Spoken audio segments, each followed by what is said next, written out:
Fala pessoal, todos bem? Sejam todos muito bem-vindos, eu sou o William Godoy. Esse vídeo tem um oferecimento do OneFootball, que é o melhor aplicativo de futebol, e você pode acompanhar ligas europeias, entre elas o Campeonato Alemão, gratuito. Então você faz aí o link, cara, você faz o download, está no link na descrição do vídeo, baixa e tem aí tudo na palma da sua mão e você pode customizar as suas notificações com o OneFootball, que é o melhor aplicativo de futebol. Pois então, galera, como vocês podem ter observado, é a galera que acompanhou as últimas notícias envolvendo a questão do Flamengo, que o Ângelo havia recusado, mas que o Flamengo não desistiu. E no futebol, aquilo que hoje pode ser que não se torne amanhã, as coisas modificam muito rápido, dependendo disso aqui. Tem o interesse do Flamengo nítido, né? O Flamengo já verbalizou esse interesse, fez propostas já oficiais, inclusive pro Ângelo, vai conversando ali com ele e esse não de hoje pode se tornar um sim, dependendo, porque a gente sabe que o futebol é muito volátil em alguns aspectos. Eu vou tomar aqui liberdade pra gente falar sobre um assunto que, infelizmente, eu vejo pouquíssimas pessoas falarem sobre a questão da contratação do Ângelo, e a gente pode trazer como questão até de interesse do Flamengo ao Ângelo como qualquer um outro atleta. Na minha opinião, o Flamengo ele não está preparado para contratar nenhum jogador muito jovem como o Ângelo. Assim como o Ângelo, vocês podem substituir o Ângelo por Vitor Roque, por Endrick, por qualquer outro jogador que seja jovem. Por quê? E aí que a gente tem que acabar tratando um pouco mais desse assunto.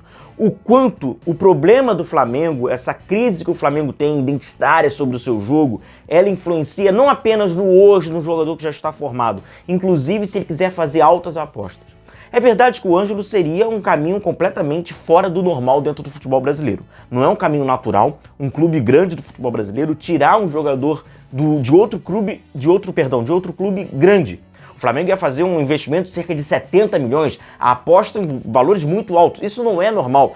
Por um lado, o torcedor santista ia se sentir desmoralizado. Naturalmente é visto como um futuro talento, que é visto como um grande jogador. Pode ser que não vingue, mas a questão é que hoje existe uma expectativa natural. Inclusive esse valor de 70 milhões não é pelo que ele é hoje, porque é óbvio que ele não vale hoje 12, 13 milhões. É pelo que ele pode se tornar. E o futebol, o mundo do futebol, ele envolve dessa forma, não apenas o futebol brasileiro, o futebol internacional. O futebol internacional compra jogadores do futebol brasileiro dessa forma, é pelo que ele pode vir a ser amanhã. É uma projeção, né? Você tentar antever o que pode vir um craque, um futuro craque. Aí não cabe eu ser o Ângelo, não. Mas o debate, ele sobrepõe ao nome do Ângelo.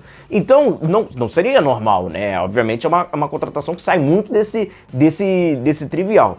Para o Flamengo, seria uma aposta muito interessante você conseguir ter um jogador como esse. Ah, mas tem o Matheus Gonçalves, eu não concordo com esse aspecto. Porque se o Real Madrid pensasse assim, ele não teria hoje Tchouaméni e Valverde. Porque, mas já tem Valverde, para que Tchouaméni? Não tem nada a ver isso. Você pode fazer um time para o futuro, se você tem essa capacidade de formação.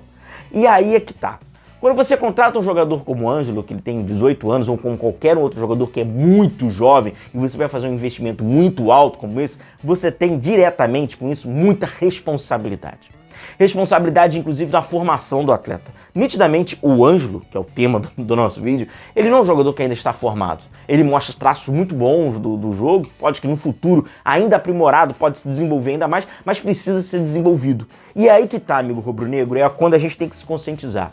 A gente já falou sobre a farra da Flabrasbet, né? O link do vídeo está aqui, para quem não faz a menor ideia do que a gente está falando, tá aqui, né? Essa falta, né, de condição que o Flamengo tem no seu planejamento esportivo. Ou vocês acham realmente que o Flamengo, ao pegar um atleta de 18 anos, ele consegue formar esse atleta, ele consegue ajudar o desenvolvimento desse atleta, ou vai depender muito do que esse atleta vai conseguir fazer no hoje? Porque, como a gente sabe, o Flamengo ele fomenta o imediatismo, né? E o imediatismo é o que serve. O planejamento ele não faz a menor ideia de como. Então você acha realmente, se o Flamengo contrata o Ângelo ou qualquer um outro atleta de 18 anos, pagando 70 milhões, o Flamengo dá condição real para esse atleta se desenvolver, se caso ele passe por um problema que é natural de irregularidade, de problemas técnicos, de dúvida? Se qualquer funcionário do Flamengo, que não seja direção, passar por aspecto de dúvida, jogador ou comissão técnica, você acha que o Flamengo ele consegue pavimentar uma estrutura para esse cara conseguir reverter, no caso, o Ângelo? Você acha normal, e não devemos banalizar, você acha normal o Gabigol, desde que ele está no Flamengo, ele já foi comandado por 8 treinadores? Você considera isso normal?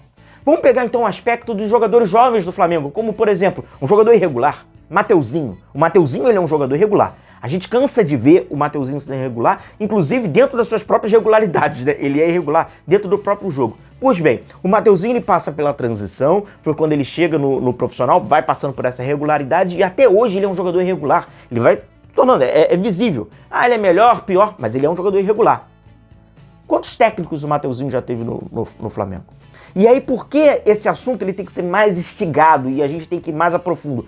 Quantos técnicos já pediram por serem completamente diferentes? Quantos técnicos já pediram coisas diferentes para o Mateuzinho fazer? Aí agora vamos se colocar no lugar do Mateuzinho.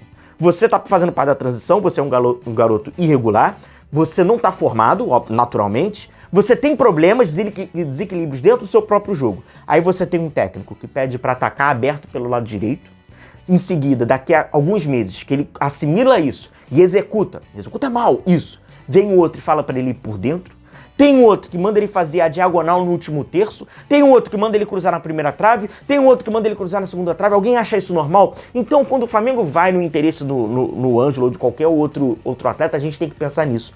O Flamengo tem projeto esportivo para que, caso você faça um investimento altíssimo como esse, uma aposta legítima como essa, você possa pavimentar a transição desse cara, o desenvolvimento desse cara, ou vai ser embutir esse cara no time, se ele não render, você vai arcar com um prejuízo enorme, o que pode fazer...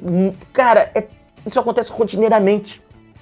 Então, quando a gente fala muito sobre o Flamengo, de alguns aspectos dessa troca incessante, o pessoal fica muito ligado ao nome, como se nós estivéssemos protegendo, a gente está protegendo o que é um projeto esportivo.